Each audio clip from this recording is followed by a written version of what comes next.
নমস্কার, শিব ও শক্তি অ্যাস্ট্রো চ্যানেলে সকলকে স্বাগত জানাই। আশা করি সকলে আপনারা ভালো আছেন, ভালো থাকুন, সুস্থ থাকুন। আজকের ভিডিওয় আলোচনা করব এমন একটা গোচর নিয়ে, যে গোচরটা বিশেষ করে কুম্ভ রাশি এবং লগ্নের জাতক জাতিকাদের ক্ষেত্রে ভীষণ ভীষণ ইম্পর্টেন্ট হতে চলেছে, ভীষণ গুরুত্বপূর্ণ হতে চলেছে।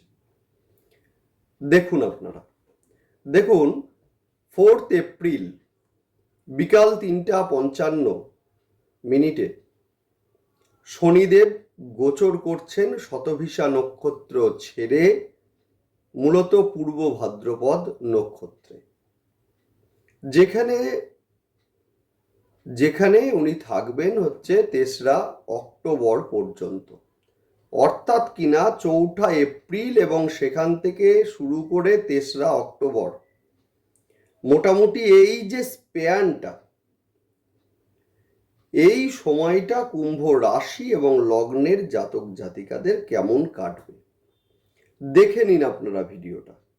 দেখুন, প্রথম কথা হচ্ছে যে পূর্ব ভাদ্রপদ নক্ষত্রের অধিপতি হচ্ছেন দেবগুরু বৃহস্পতি দেব, যে বৃহস্পতি আপনাদের মূলত একাদশ ঘর এবং সেই সঙ্গে দ্বিতীয় ঘরের অধিপতি, অর্থাৎ কিনা একাদশ ঘর আমাদের সাকসেসের জায়গা, আমাদের সাফল্যের জায়গা, আমাদের অর্থের জায়গা।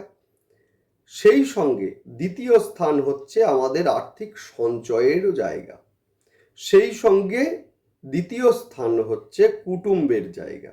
অর্থাৎ দুটো জায়গার অধিপতি বৃহস্পতি দেব, আর সেই বৃহস্পতি দেবের নক্ষত্রেই কিনা গোচর করছেন শনিদেব। সুতরাং গুরু শিষ্যের এই যে মিলন, গুরু শিষ্য বলতে শনিদেব বৃহস্পতি দেবের কাছে শিক্ষা লাভ করতে গিয়েছিলেন, কিন্তু অসম্পূর্ণ রেখেই শনিদেবকে ফিরে আসতে হয়েছিল। যদিও ঘটনাটা অন্য একটা ভিডিওতে আলোচনা করব, আমি অবশ্যই আলোচনা করব অন্য একটা ভিডিওতে। আজকের ভিডিওর যে সাবজেক্ট সেটা নিয়েই আলোচনা হোক আজকে। যাই হোক, বিষয়টি হচ্ছে কি না, কুম্ভ রাশি এবং লগ্নের জাতক জাতিকাদের উপরে গোচরটা ভীষণ ভীষণ শুভ হতে চলেছে। সেই সঙ্গে বলবো যে দেখুন, যাদের ন্যাডাল চার্টে শনিদেব এবং বৃহস্পতি দেব বকরি অবস্থায় আছেন, নিচস্থ আছেন অথবা দুস্থানগত আছেন, এদের ক্ষেত্রে কিন্তু শুভ ফলটা কিছুটা হ্রাস অবশ্যই পাবে। যদিও এই শুভ ফল হ্রাসের জন্য, যাতে হ্রাস না পাই সেই জন্য আমি বেশ কিছু প্রতিকারও আলোচনা করব। ভিডিওটি আপনারা শেষ পর্যন্ত দেখুন। যাই হোক, আজকে আলোচনা করব সেটা হচ্ছে কুম্ভ রাশি এবং লগ্নের জাতক জাতিকাদের আগামী 4 এপ্রিলের পর থেকে 3রা মার্চ, এই যে সময়টা, যে সময়ে কিনা শনিদেব থাকছেন পূর্ব ভাদ্রপদ নক্ষত্রে, সময়টা কেমন কাটবে একটা চুলচেরা বিশ্লেষণ আমরা এই মুহূর্তে করব। অবশ্যই আলোচনা শুরু করার আগে সকলকে অনুরোধ করব চ্যানেলটি অবশ্যই আপনারা সাবস্ক্রাইব করে নেবেন। দেখুন, প্রতিটা গোচর আমাদের ক্ষেত্রে কিন্তু ভীষণ ভীষণ ইম্পর্টেন্ট। অনেকে হয়তো আমাকে বলে থাকেন যে সময়টা ভালো আসছে না, সময়টা ভালো কাটছে না। দেখুন, অ্যাকচুয়ালি কি প্রত্যেকটা সময় কিন্তু আমাদের ক্ষেত্রে ভালো, যদি গোচর অনুযায়ী আমাদের কাজগুলো করা যায়। 100% ভালো, আমি আপনাদের বলছি 100% ভালো। প্রতিটা সময় গোচরকে সর্বদা ফলো করতে হয়। গোচর আমাদের যে সমস্ত কাজগুলো করতে বলছে সেই সমস্ত কাজগুলো করতে হবে এবং তার জন্য আমাদেরকে সিদ্ধান্ত গ্রহণ করতে হবে। সুতরাং অবশ্যই আপনারা চ্যানেলটিকে সাবস্ক্রাইব করে নেবেন, যাতে প্রতিটা গোচরের সঙ্গে সঙ্গে আমি আসি আপনাদের কাছে সঠিক সিদ্ধান্ত নেওয়ার ক্ষেত্রে হেল্প করতে। অর্থাৎ অবশ্যই আপনারা সাবস্ক্রাইব করে নেবেন, যাতে প্রতিটা ভিডিওর নোটিফিকেশন আপনাদের কাছে অবশ্যই পৌঁছে যায়। যাই হোক, শুরু করছি আজকের ভিডিওর মূল আলোচনা। সেটা হচ্ছে কুম্ভ রাশি এবং লগ্ন, যেটা কিনা স্থির রাশি এবং সেই সঙ্গে বায়ু রাশি। শনিদেবের রাশি হওয়ার কারণে এরা কিন্তু কর্মে বিশ্বাসী হয়ে থাকে। যে কাজ এরা করবে বলে স্থির করে বা সিদ্ধান্ত নেয়, যদি নেডাল চার্টে শনিদেব ভালো অবস্থায় থাকে তো সেই সিদ্ধান্তকে এরা কার্যকর করবেই, অর্থাৎ সেই সিদ্ধান্ত থেকে এরা কিন্তু মূলত পিছু হটে না। একই সঙ্গে একাধিক যে চিন্তা করার যে ক্ষমতা, সেটা কিন্তু কুম্ভ রাশি এবং লগ্নের জাতক জাতিকাদের মধ্যে আছে।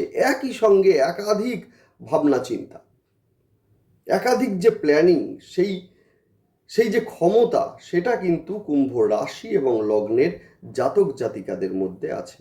যাই হোক, শনিদেবের পূর্ব ভাদ্রপদ নক্ষত্রে গোচর, অর্থাৎ একাদশ স্থানের অধিপতি এবং সেই সঙ্গে দ্বিতীয় স্থানের অধিপতি বৃহস্পতি নক্ষত্রে গোচর করছেন শনিদেব। অর্থাৎ গুরু শিষ্যের মিলন, আগেই আমি বললাম, গুরু শিষ্যের মিলন হচ্ছে এবার। যথেষ্ট শুভ হবে এই গোচর মূলত কুম্ভ রাশি এবং লগ্নের জাতক জাতিকাদের ক্ষেত্রে। হঠাৎ করে যে সমস্যাগুলোর আগমন হচ্ছিল, সেগুলো অনেকটাই হ্রাস পাবে। বিশেষ করে ধনিষ্ঠা নক্ষত্রের জাতক জাতিকাদের ক্ষেত্রে এই সময়ে যোগাযোগ বৃদ্ধি পাবে, সেই সঙ্গে মূলত কর্মের প্রাপ্তি এবং সেই সঙ্গে কর্মের উন্নতি এই সময়ে কিন্তু লক্ষ্য করা যাবে। শতভিষা নক্ষত্রের জাতক জাতিকাদের ক্ষেত্রে এই সময় কিন্তু, যদি নেডাল চার্টে রাহু ভালো অবস্থায় থাকে তো এই সময়ে কিন্তু হঠাৎ করে অর্থপ্রাপ্তি, বিবাহের যোগ এবং সেই সঙ্গে পরিবারে নতুন অতিথির আগমন, এটা কিন্তু এই সময়ে ঘটতে চলেছে। নেক্সট বলবো পূর্ব ভাদ্রপদ নক্ষত্রের জাতক জাতিকাদের ক্ষেত্রে এই সময়ে কিন্তু আর্থিক দিক বিশেষভাবে শুভ।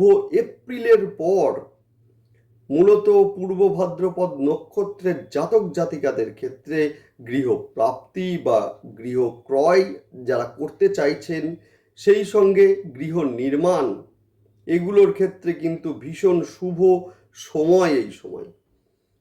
এখন আলোচনা করব শনিদেবের পূর্ব ভাদ্রপদ নক্ষত্রে গোচর কি হতে চলেছে। ইন জেনারেল একটা প্রেডিকশন কুম্ভ রাশি এবং লগ্নের ক্ষেত্রে। প্রথম বলবো, বিবাহে যাদের বিলম্ব হচ্ছিল বা বাধা আসছিল, এই সময় বিশেষ করে তাদের ক্ষেত্রে বলবো ভীষণ শুভ। বিবাহের জন্য চেষ্টা করুন, এই সময় অবশ্যই হবে। বিশেষ করে দেখুন 14 এপ্রিল রবি এবং সেই সঙ্গে রাহুদেব একই সঙ্গে মীন রাশিতে অবস্থান করছেন, রাহুর গ্রাসে। সুতরাং একটা কথাই বলবো, 14 এপ্রিল পর্যন্ত একটু ঝুট ঝামেলা থাকলেও 14 এপ্রিলের পর কিন্তু যথেষ্ট ভালো সময় বিবাহের ক্ষেত্রে হতে চলেছে। যাই হোক, এবার আলোচনা করব এই সময়ে আরও একটা বিষয় হচ্ছে আয় বৃদ্ধি পাবে। বিশেষ করে যারা মিডিয়া লাইনের সঙ্গে যুক্ত আছেন বা মিডিয়া পেশার সঙ্গে যুক্ত আছেন, মেডিকেল অ্যাসোসিয়েটেড কোনো কর্মের সঙ্গে যুক্ত আছেন, সেটা ফার্মেসি হতে পারে, প্যাথোলজি হতে পারে, সেই সঙ্গে বলবো মূলত পারফিউম, সেই সঙ্গে খাদ্যদ্রব্য, হোটেল বা রেস্টুরেন্ট, মিষ্টান্ন জাতীয় দ্রব্য বা সেই দ্রব্য সম্পর্কিত ব্যবসা করছেন, এদের ক্ষেত্রে ভীষণ শুভ। রেডিমেড যে পোশাকের সঙ্গে যারা যারা যুক্ত আছেন, এই সময় কিন্তু ভীষণ শুভ হতে চলেছে তাদের জন্য। সাংসারিক অশান্তি যাদের অলরেডি চলছিল, এদের ক্ষেত্রে বলবো এবার কিন্তু আলোচনার মাধ্যমে সেই সমস্যার সমাপ্তি ঘটতে চলেছে এই সময়। অবশ্যই মিলিয়ে রাখুন আপনার। নেক্সট বলবো, এই সময় কিন্তু চাকুরি প্রাপ্তির ক্ষেত্রেও ভীষণ ভালো সময়।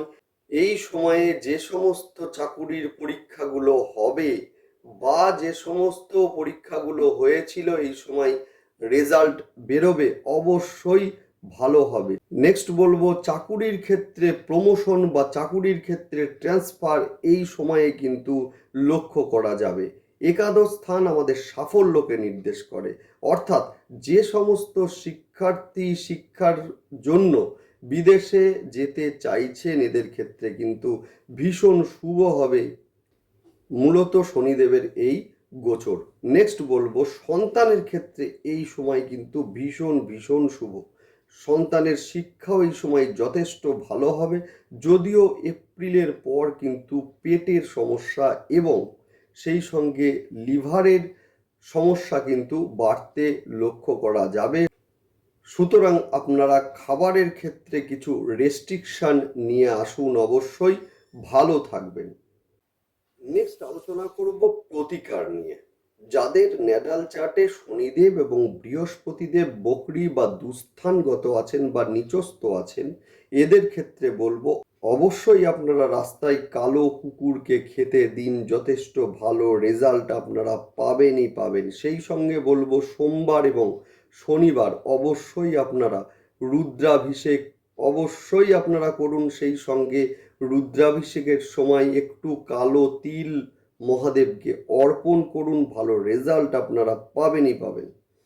মঙ্গলবার এবং শনিবার করে হনুমান চল্লিশা অবশ্যই আপনারা পাঠ করুন, হনুমানজিকে লাল জবা ফুল অর্পণ করুন এবং সেই সঙ্গে বলবো একটি সিঁদুরের কৌটো হনুমানজির কাছে রাখুন, যথেষ্ট ভালো ফল আপনারা পাবেনই পাবেন।